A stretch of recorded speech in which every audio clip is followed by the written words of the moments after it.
అందరికీ నమస్కారం. Welcome to our channel. రోజువారీగా ఏ పని చేయాలన్నా ఎన్నో రకాలుగా ఆలోచిస్తూ ఉంటాము. శుభం జరుగుతుందా? ఏది జరిగితే శుభం జరుగుతుంది? ఏది చేస్తే అశుభం జరుగుతుంది? అనేది చాలా చాలా డౌట్స్ ఉంటాయి, కన్‌ఫ్యూజన్స్ ఉంటాయి. కొన్ని పనులకి శుభం జరిగేలా కూడా కొన్ని ఆలోచనలు, కొన్ని వేస్ కూడా ఉంటాయి. ఈ దారిలో వెళ్ళాలి, ఇలా చేస్తే ఇలా మంచి జరుగుతుంది అని. సో రోజువారీ చేసే పనుల్లో కూడా శుభం, అశుభం లాంటివి కూడా చాలా ఉంటాయి. సో ఇలాంటి వాటి గురించి మనం మాట్లాడదాం ఇవాళ. సో మనతో పాటు ఉన్నారు కేఎస్ఆర్ గారు. గురుగారు నమస్తే. గురుగారు, రోజువారీగా ఇంట్లో ఏది పని చేయాలన్నా, ఒక శుభకార్యం చేయాలన్నా కూడా ఈ రకంగా చేస్తే శుభం జరుగుతుంది, ఈ రకంగా చేయకూడదు, అది అశుభం అని చెప్పేసి కొన్ని కొన్ని పనుల్లో మనం మాట్లాడుకుంటూ ఉంటాము. ప్రతి శుభకార్యాల్లో కూడా అలాంటివి ఉంటాయి, అశుభం కార్యాల్లో కూడా అలాంటివి చాలా ఉంటాయి. సో రోజువారీగా ఇలా చేసే పనుల్లో కూడా ముఖ్యమైనవి కొన్ని మాట్లాడుకుందాం. ఒకవేళ ఇంట్లో ఎవరైనా చనిపోతే ఎన్ని రోజులు పూజలు చేయొద్దు? రైట్. అంటే ఇక్కడ పోయిన వాళ్ళు ఎవరు అనేది ఫస్ట్. అంటే మన నాన్నగారు, అమ్మగారు, తర్వాత తోడబుట్టిన అక్కలు, చెల్లెళ్ళు, అన్నలు, తమ్ముళ్ళు, వీళ్ళందరూ కూడా ఒక కేటగిరీకి రావటం అనేది జరుగుతుంది. తర్వాత ప్రాథమికంగా ఏంటంటే కనుక ఇంటి పేరు కలిగిన వాళ్ళు, అంటే ఇప్పుడు పెద్దనాన్నల పిల్లలు అవ్వచ్చు, లేదా బాబాయిల పిల్లలు అవ్వచ్చు. సో ఇంటి పేరు ఏదైతే ఒకటే అయి ఉంటుందో వాళ్ళు 11 రోజులు పాటించాల్సి ఉంటుంది. కనుక ఈ 11 రోజులు కూడా మనం ఈ దేవాలయాలకి వెళ్ళచ్చు, కానీ పూజలు చేయటం, అక్కడ మనం శటగోపం తీసుకోవటం అలాంటివి ఏవి కూడా చేయకూడదు. జస్ట్ అలా దర్శనం కావాలంటే చేసుకోవచ్చు, కానీ అసలు దేవాలయాలకు కూడా వెళ్ళకూడదు. అనుకోకుండా మనం రోడ్డు మీద వెళ్తుండగానే కనపడితే మనం అప్రయత్నంగానే దండం పెట్టేసుకోవటం అనేది కూడా జరుగుతూ ఉంటుంది. కానీ నిజానికి 11 రోజుల దాకా నిషిద్ధం. ఎవరైతే పెళ్ళైపోయిన ఆడవాళ్ళు ఉంటారో వాళ్ళకి కేవలం సొంత వాళ్ళైతే 3 రోజులు చెప్పటం అనేది ఉంది.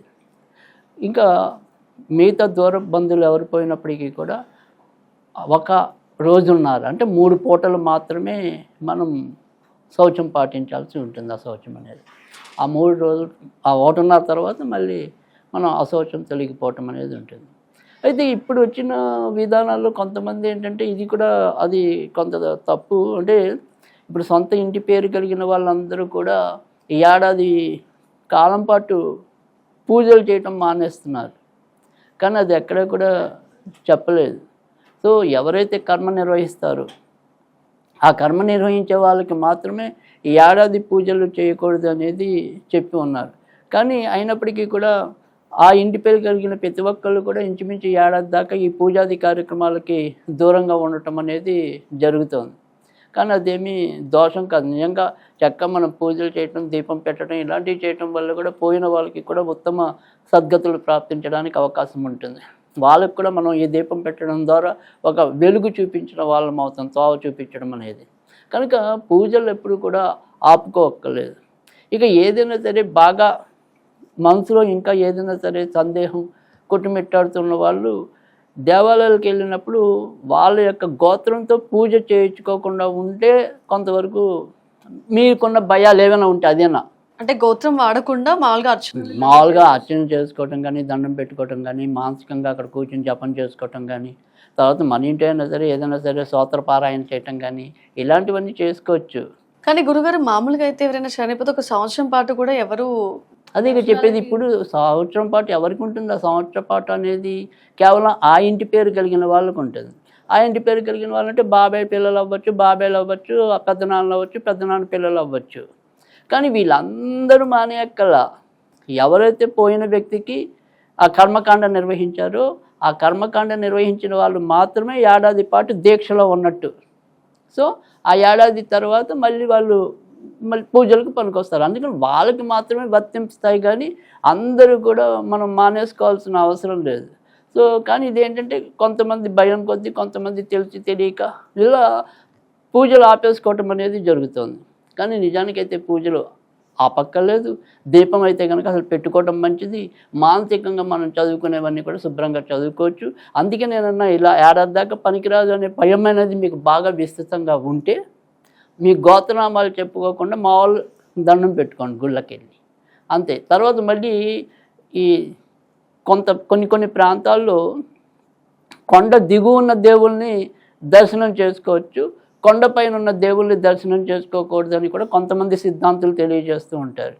అంటే మనకి ఏదైనా తెలియ, ఇప్పుడు తిరుపతి ఉందనుకోండి, కొండ మీద దేవుడు ఉంటాడు, అలా కింద దేవుడు ఉండే గుళ్ళంటికి వెళ్ళచ్చుట, కొండ మీద ఉన్న దేవుడికి వెళ్ళకూడదుట. ఇలా ఒక్కొక్క ప్రాంతాల్లో కూడా కొన్నిసార్లు ఒక్కో రకమైన ఆచారాలు కూడా కనిపిస్తూ ఉంటాయి. కానీ వీటన్నిటికీ అతీతంగా నిజంగా మనకి భక్తి అనేది, శ్రద్ధ అనేది ఉన్నప్పుడు ఏడాది కాలం అయితే కనుక ఎటువంటి పరిస్థితుల్లో కూడా పూజలు ఆపుకోక్కర్లేదు. పైగా మనం చేసే పూజ దీపాది కార్యక్రమాల వల్ల మన పెద్దలకి కూడా సంతృప్తి కలుగుతుందనేది నిర్వివాదాంశం. కానీ సంవత్సరం తర్వాత వెళ్ళొచ్చు అంటున్నారు, సంవత్సరం లోపు కాదు, నేను సంవత్సరం లోపు ఓన్లీ ఈ కర్మకాండ చేయని వాళ్ళు ఎవరైనా వెళ్ళొచ్చు అంటున్నా, ఎవరైనా దీపం పెట్టుకోవచ్చు అంటున్నా, ఎవరైనా పూజ చేయొచ్చు అంటున్నా. కేవలం పోయిన వ్యక్తికి ఎవరైతే అంటే దహన కార్యక్రమాలు కానీ, అంటే వాళ్ళ పద్ధతుల ప్రకారం కొంతమంది దానం ఉంటుంది, కొంతమందికి పూజ పెట్టడం ఉంటుంది, ఇలా ఏదైనప్పటికీ కూడా అలాంటి కార్యక్రమం నిర్వహించేందుకు వాళ్ళ కొడుకో ఎవరో ఒకళ్ళు ఉంటారు కదా, వాళ్ళకి మాత్రమే. ఓకే, ఆ వ్యక్తి తప్ప మిగతా ఇంట్లో వాళ్ళు ఎవరైనా సరే దర్శనానికి వెళ్ళొచ్చు. అంటే ఇప్పుడు చితి జరిపే వాళ్ళ భార్య ఎవరైతే ఉంటారో మళ్ళీ ఆమె చేయకూడదు, ఆయన భర్తతో పాటు అడిగేయాల్సిందే. కనుక ఆ భార్యాభర్తలకి మినహాయించి మిగతా వాళ్ళందరూ కూడా పాటించిన అవసరం లేదు.